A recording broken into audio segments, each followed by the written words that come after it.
Hi ನಮಸ್ಕಾರ, news ಫಸ್ಟ್ಗೆ ಸ್ವಾಗತ. ನಾನು ನವೀನ್ ಕುಮಾರ್ BN. ಹೆಂಡತಿ ತೀರ್ಕೊಂಡ ಮೇಲೆ ಮತ್ತೆ ಮದುವೆ ಆಗೋದು ಹೇಗೆ ಅಂತ ಗೂಗಲ್ನಲ್ಲಿ ಸರ್ಚ್ ಮಾಡಿದಂತಹ ವ್ಯಕ್ತಿಯನ್ನ ಪೊಲೀಸರು ಅರೆಸ್ಟ್ ಮಾಡಿದ್ದಾರೆ. ಅರೆ ಇದೇನು, ಜಸ್ಟ್ ಗೂಗಲ್ನಲ್ಲಿ ಎರಡನೇ ಮದುವೆ ಬಗ್ಗೆ ಸರ್ಚ್ ಮಾಡಿದ್ದಕ್ಕೆ ಪೊಲೀಸರು ಅರೆಸ್ಟ್ ಮಾಡ್ತಾರಾ ಅನ್ನುವಂಥ ಪ್ರಶ್ನೆ ನೀವು ಕೇಳ್ಬೋದು. ಆದರೆ ಅಸಲಿ ಕಹಾನಿನೇ ಬೇರೆಯೇ ಇದೆ. ಅಮೆರಿಕಾದ ವರ್ಜೀನಿಯಾದಲ್ಲಿ ಈ ಘಟನೆ ನಡೆದಿದೆ.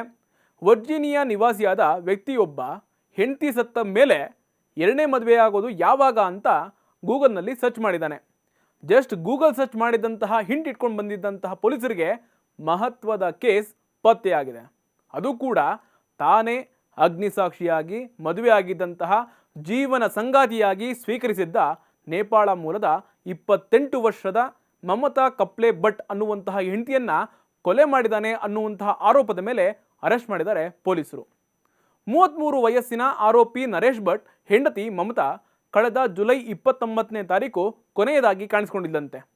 ಎಲ್ಲಿಗೋದ್ಲು ಏನಾದ್ಲು ಅನ್ನುವಂತಹ ಸಣ್ಣ ಸುಳಿವು ಕೂಡ ಸಿಕ್ಕಿರಲಿಲ್ಲ. ಅಪ್ಪಿತಪ್ಪಿ ಏನಾದರೂ ಸಾವು ಅಥವಾ ಕೊಲೆ ಆಗಿದ್ರೂ ಪೊಲೀಸರಿಗೆ ಮೃತದೇಹವನ್ನು ಕೂಡ ಸಿಕ್ಕಲಿಲ್ಲ. ಆದರೆ ಮಮತಾಳ DNA ಹಾಗೂ ನರೇಶ್ ಮನೆಯಲ್ಲಿ ಸಿಕ್ಕಂತಹ ಕೆಲ ವಸ್ತುಗಳ ಮೇಲೆ ಮ್ಯಾಚ್ ಮಾಡಿದಾಗ ಹೋಲಿಕೆ ಆಗಿರೋದನ್ನು ಪೊಲೀಸರು ಕನ್ಫರ್ಮ್ ಮಾಡಿದ್ದಾರೆ. 3 ತಿಂಗಳ ಹಿಂದೆ 28 ವರ್ಷದ ಹೆಂಡತಿ ಮಮತಾ ಭಟ್ ಮಿಸ್ಸಿಂಗ್ ಕಥೆಯನ್ನ ಗಂಡ ನರೇಶ್ ಕಟ್ಟಿದ್ದ. ಇದೇ ಟೈಮ್ನಲ್ಲಿ ಗೂಗಲ್ ಸರ್ಚ್ ಮಾಡಿ ಹೆಂಡತಿ ಸತ್ತೋದ್ರೆ ಮತ್ತೊಂದು ಮದುವೆ ಯಾವಾಗ ಆಗ್ಬೋದು, ಸತ್ತ ಹೆಂಡತಿ ಮಾಡಿದಂತಹ ಸಾಲಗಳು ಏನಾಗುತ್ತೆ ಅಂತ ಸರ್ಚ್ ಮಾಡಿದ್ದಾನೆ.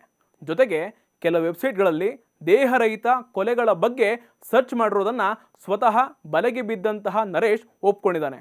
ಇನ್ನು ಪ್ರಕರಣಕ್ಕೆ ಸಂಬಂಧಿಸಿದಂತೆ ಪೊಲೀಸರ ವಿಚಾರಣೆ ವೇಳೆ ದಂಪತಿ ಬೇರೆ ಬೇರೆ ಆಗೋದಕ್ಕೆ ಬಯಸಿದ್ವಿ ಅಂತ ನರೇಶ್ ಹೇಳಿದ್ದಾನೆ. ಹತ್ತಿರದ ಮಾಲ್ನಿಂದ 3 ಚಾಕುಗಳನ್ನು ಖರೀದಿ ಮಾಡಿರೋದು, ಇನ್ನೊಂದು ಶಾಪ್ನಲ್ಲಿ ಮನೆ ಕ್ಲೀನ್ ಮಾಡುವಂತಹ ವಸ್ತುಗಳನ್ನು ನರೇಶ್ ಖರೀದಿ ಮಾಡಿರೋದು CC ಕ್ಯಾಮ್ರಾದಲ್ಲಿ ಸೆರೆಯಾಗಿದೆ.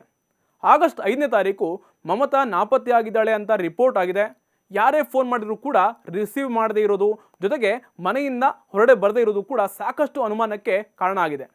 ಜೀವನ ಸಂಗಾತಿಯಾಗಿದ್ದ ಹೆಂಡತಿಯನ್ನ ಕೊಲೆ ಮಾಡಿ ಇನ್ನೊಂದು ಮದುವೆ ಆಗೋದಕ್ಕೆ ಮುಂದಾಗಿದ್ದ.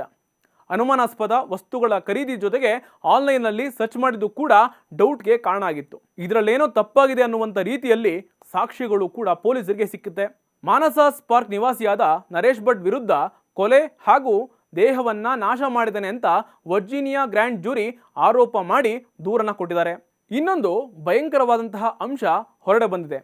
ಹೆಂಡತಿಯ ದೇಹವನ್ನ ಕತ್ತರಿಸುವಂತಹ ಸಾಧ್ಯತೆಗಳ ಬಗ್ಗೆ ಕೆಲವು ಸಾಕ್ಷಿಗಳು ಕೂಡ ಸಿಕ್ಕಿದೆ ಅಂತೆ. ಕೊಲೆ ಆದ್ಮೇಲೆ ನರೇಶ್ ರಕ್ತಸಿಕ್ತವಾದಂತಹ ಮ್ಯಾಟನ್ನ ಹಾಗೂ ಬ್ಯಾಗ್ ಅನ್ನ ಕಸದ ರಾಶಿಗೆ ಎಸೆದಿದ್ದ.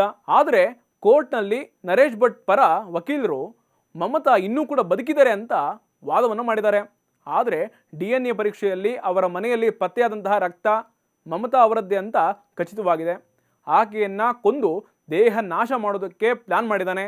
ಈ ಸಾಕ್ಷಿಗಳೇ ನರೇಶ್ ವಿರುದ್ಧದ ಪ್ರಕರಣಕ್ಕೆ ಮತ್ತಷ್ಟು ಗಟ್ಟಿಯಾಗೋದಕ್ಕೆ ಕಾರಣ ಆಗಿದೆ. ಇದೆಲ್ಲದರ ನಡುವೆ ಮಮತಾ ದೇಹ ಇನ್ನೂ ಕೂಡ ತನಿಖಾ ತಂಡಕ್ಕೆ ಸಿಕ್ಕಿಲ್ಲ ಅಂತ ರಿಪೋರ್ಟ್ ಕೂಡ ಆಗಿದೆ. ನರೇಶ್ ಭಟ್ ಹೆಂಡತಿ ನಾಪತ್ತೆಯಾದಂತಹ ಕೂಡಲೇ ಪೊಲೀಸರಿಗೆ ಹೇಳಿಲ್ಲ. ಆದರೆ ನರೇಶ್ ಮೇಲೇ ಪೊಲೀಸರಿಗೆ ಅನುಮಾನ ಬಂದಿದ್ದರಿಂದ ಆಗಸ್ಟ್ 22ನೇ ತಾರೀಕು ಅವನ ಮನೆಯಲ್ಲಿ ಸರ್ಚ್ ಮಾಡಿದಾಗ ಪೊಲೀಸರು ಅರೆಸ್ಟ್ ಮಾಡಿದ್ದಾರೆ. ಅಂದಿನಿಂದ ನರೇಶ್ ಭಟ್ ಕಸ್ಟಡಿಯಲ್ಲೇ ಇದ್ದು ಸೆಪ್ಟೆಂಬರ್ನಲ್ಲಿ ಆತನ ಜಾಮೀನು ಅರ್ಜಿಯನ್ನ ಕೋರ್ಟ್ ವಜಾ ಮಾಡಿದೆ. ಮಮತಾ ಭಟ್ ನೇಪಾಳದ ಮಕ್ಕಳ ನರ್ಸ್ ಆಗಿ ಕೆಲಸ ಮಾಡ್ತಾ ಇದ್ರು. ಈ ಘಟನೆ ಈಗ ಇಂಟರ್ನ್ಯಾಷನಲ್ ಸುದ್ದಿಯಾಗಿ ಜನ ನೋಡ್ತಾ ಇದ್ದಾರೆ. ಮಮತಾ ಭಟ್ ಕುಟುಂಬಸ್ಥರು ಹಾಗೂ ಅವರ ಸಮುದಾಯದವರು ಸೋಷಿಯಲ್ ಮೀಡಿಯಾ ಹಾಗೂ ರ್ಯಾಲಿ ಮಾಡುವಂತಹ ಮೂಲಕ ನ್ಯಾಯಕ್ಕಾಗಿ ಆಗ್ರಹವನ್ನು ಮಾಡ್ತಾ ಇದ್ದಾರೆ.